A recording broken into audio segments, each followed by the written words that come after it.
প্রত্যেকদিন 5 ওয়াক্ত নামাজ পড়ে বলি যারা মুসলমান, প্র্যাকটিসিং মুসলমান, যে রব্বানা আতেনা ফিদ দুনিয়া হাসানাতাও ওয়া ফিল আখিরাতি হাসানাতাও ওয়া কিনা আযাবান নার, যে তুমি আমার ইহলৌকিক মঙ্গল দাও, পরলৌকিক মঙ্গল দাও। তাহলে এটি তো অসুবিধা নেই, কিন্তু চাইতে হবে কার কাছে? আল্লাহর কাছে। কিন্তু আপনি মঙ্গলের কথা বলছেন, কিন্তু সেখানে আপনি কি করছেন? হাতির ছবি ব্যবহার করছেন, তারপরে সিংহলা ছবি ব্যবহার করছেন, আপনি পশু পাখির ছবি ব্যবহার করছেন। যে প্রশ্নটা হলো সেই জায়গায় যে নৃত্যটা হচ্ছে এটা কি আমার বাংলা সংস্কৃতি, বাঙালি সংস্কৃতি?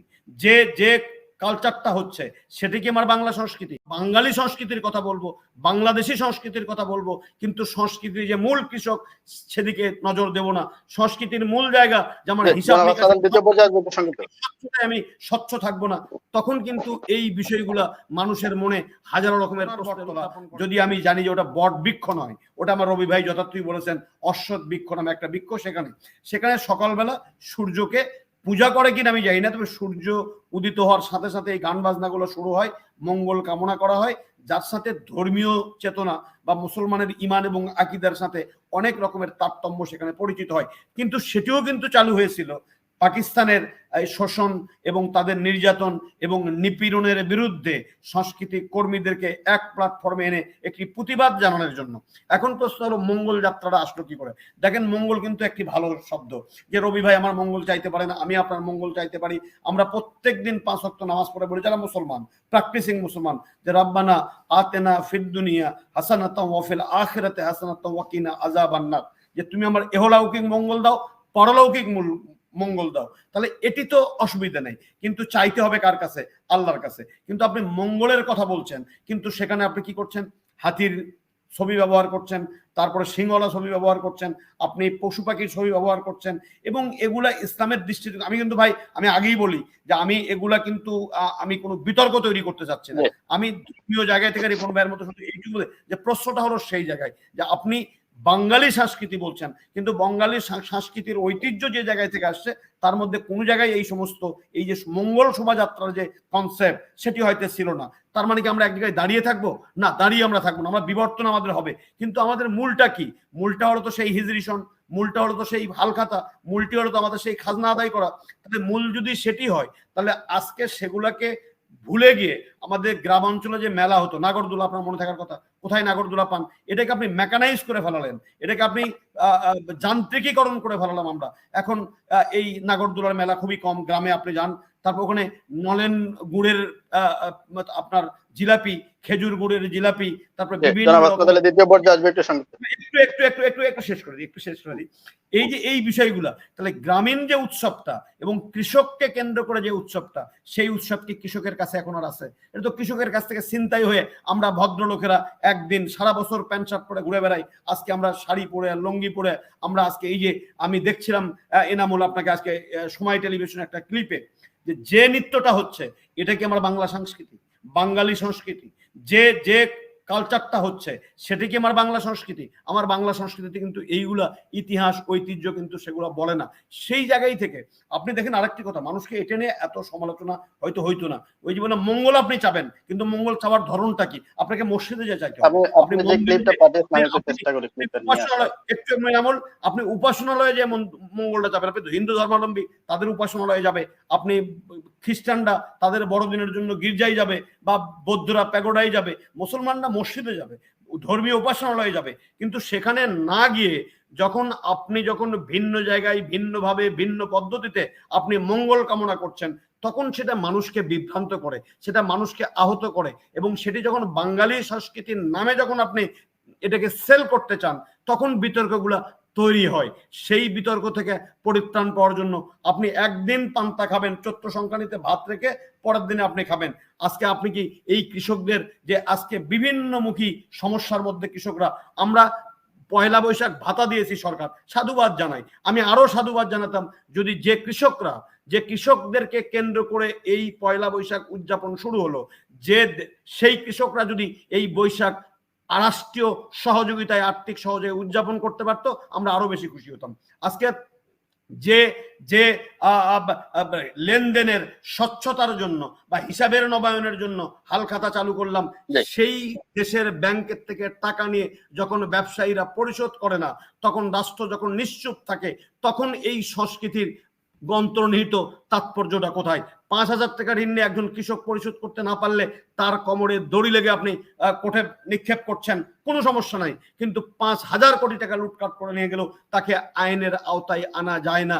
তার সবচেয়ে বড় উদাহরণ বেসিক ব্যাংকের বাচ্চু সাহেব। আমার প্রশ্ন, বাঙালি সংস্কৃতির কথা বলবো, বাংলাদেশি সংস্কৃতির কথা বলবো, কিন্তু সংস্কৃতির যে মূল কৃষক সেদিকে নজর দেব না। সংস্কৃতির মূল জায়গা যেমন হিসাব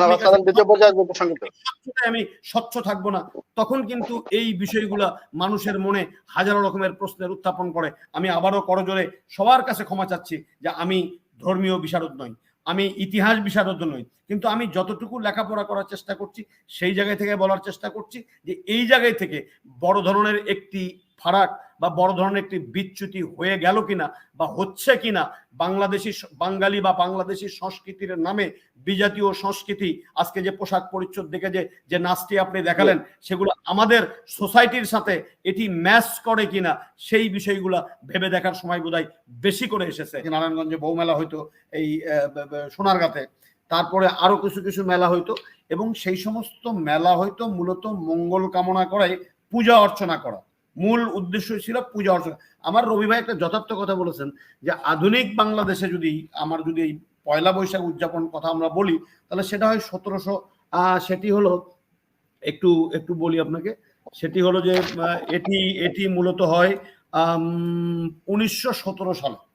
এই যে দ্বিতীয় বিশ্বে যেন ব্রিটিশরা বিজয় অর্জন করতে পারে, এই জন্য এটাকে আর তারা উদযাপন করেছিল, একটু বলি আপনাকে, তাহলে হোম কীর্তন ও পূজার ব্যবস্থা করা হয় যাতে ব্রিটিশরা যেন এই দ্বিতীয় বিশ্বযুদ্ধে বিজয়ী অর্জন করে। তাহলে এখানে কিন্তু আর এক ধরনের বিতর্ক আমরা দেখতে পাচ্ছি যে পূজা, যেটা মুসলমানদের ধর্মীয় অনুভূতির সাথে একেবারেই যায় না, ওই দুটা কিন্তু যায়। খাজনা আদায় করা গেল, তারপরে আমার মাঝখানে এসে হালখাতা গেল, তারপরে যখন দ্বিতীয় বিশ্বযুদ্ধে 1917 সনে যখন আমরা এই পয়লা বৈশাখ উদযাপন করতে গেলাম, তখন একটু ভিন্ন ধাঁচে আমরা দেখলাম, যেখানে এক ধরনের আমাদের ইসলাম ধর্ম, আমি বাঙালি যদি বলেন তাহলে তো ঠিকই আছে, রিপন ভাই ঠিকই বলছে, তবে রিপন ভাই কিন্তু আরেকটি কথা বলছেন যে ধর্মীয় দৃষ্টিকোণ থেকে যদি আমি চিন্তা করি, তো এখানে কিঞ্চিত নয়, বড় ধরনের কিন্তু একটা সেরেকি আছে। আমার হুজুর বলবেন, আমার এটা বলা ঠিক নাই, বড় ধরনের একটা কিন্তু বিতর্ক রয়ে গেছে। আমি এটা হলো ধর্মীয় দৃষ্টিকোণ থেকে। এরপরে যদি আপনি দেখেন যে 1917 সনের পরে আমরা আর উদযাপন করতে দেখিনি, তারপর আমরা দেখলাম 1938 সনে নতুন করে আবারও এই পূজা অর্চনার মাধ্যমে এটি করা হলো। এবং দুটি পঞ্জিকা, ওই যে খাজনা আদায় করার ক্ষেত্রে রিপন ভাই এবং আমার রবি ভাই যে কথাটা বললেন যে হিজরি সন এবং বাংলা সন, একটা হলো যে সৌর পঞ্জিকা, আর একটা হলো যে আমার হলো যে কি পঞ্জিকাটা হলো যে চাঁদের আলোকে যে পঞ্জিকাটা, এর মধ্যে 10 দিন বা 11 দিন একটা গ্যাপ থাকে, 10 দিন 11 দিনের গ্যাপ। এই গ্যাপটাকে মিনিমাইজ করার জন্য সম্রাট আকবর এখানে হলো যে তার যে খুব বিজ্ঞ এবং পারদর্শী একজন কর্মীকে দায়িত্ব দিয়েছেন, তিনি মুসলমান, আবুল ফজল সম্ভবত তার নাম, তাকে দায়িত্ব দিয়েছেন। উনি তখন পরবর্তীতে এই প্রবর্তনটা করেন যে না, পয়লা বৈশাখ এটা হবে, এই এবং সেখান থেকে গণনা করে বাংলা সন অনুযায়ী। এটা হলো আকবরের আমলের ঘটনা। এখন আসি আমি রবি ভাই, এনামুল ভাই আপনার কথায়, যে সেটি হলো যে মঙ্গল শোভাযাত্রা, এটা ইসলাম সমর্থন করে কিনা বা আমাদের বাঙালি কালচার এটা কিনা। দেখেন, আমার রিপন ভাইকে আমি বলি যে এটি প্রথমত শুরু হয়েছিল যশোরে 1985 সনে। 1985 সনের পয়লা বৈশাখ প্রথমবারের মতো বাংলাদেশে চারুকলার শিক্ষার্থী, ওনার নামটা হলো মাহবুব জামান শামীম, উনি এটা চালু করেছেন। উনি চারুকলা থেকে উনি গ্রাজুয়েশন করেন ঢাকা বিশ্ববিদ্যালয় চারুকলা ইনস্টিটিউট থেকে। গ্রাজুয়েশন করার পরে উনি যশোরে ফিরে যান এবং যশোরে ফিরে যায় চারুপাঠ নামে উনি একটা বিদ্যালয় প্রতিষ্ঠা করেন, এবং সেই বিদ্যালয়ের উদ্যোগে 1985 সনে স্বৈরাচার বিরোধী এরশাদ তখন ক্ষমতায়, এই এরশাদ বিরোধী আন্দোলনে প্রতিবাদের সিম্বলিক একটি প্রতিবাদ হিসেবে তিনি সেই আনন্দ শোভাযাত্রাটা চালু করেছিলেন। যেহেতু তখন এরশাদের বিরুদ্ধে আন্দোলন করা, সংগ্রাম করা বা তার সমালোচনা করা একেবারেই যেত না, কারণ সামরিক আইন, সংবিধান তখন উইথড্র, এটি কিন্তু করা যেত না। সেই জায়গা থেকে উনি ওই জায়গা থেকে সংস্কৃতি কর্মীদেরকে এক কাতারে নিয়ে আসার জন্য উনি যশোরে এটা চালু করেছেন। এরপরে 85 পরে আর কোনো তথ্য পাওয়া যায় না। এরপরে 89 সনে ঢাকায় এরা আনন্দ শোভাযাত্রা চালু করেন, এবং আনন্দ শোভাযাত্রা প্রথমে চালু করেন হলো যে ছাত্ররা, শিক্ষার্থীরা পেছনে ছিল, শিক্ষকরা। সেখানেও কিন্তু মূল ফিলোসফিটা ছিল যে এই স্বৈরাচার বা এই অপশক্তির অপশাসন যে দেশে আছে এটিকে মুক্ত করে একটি সুশাসন প্রতিষ্ঠা করা। আমি আবার ছায়ানটে একটু ফিরে যাই। ছায়ানটে কিন্তু এই ছায়ানটের সানজিদা যেটা বট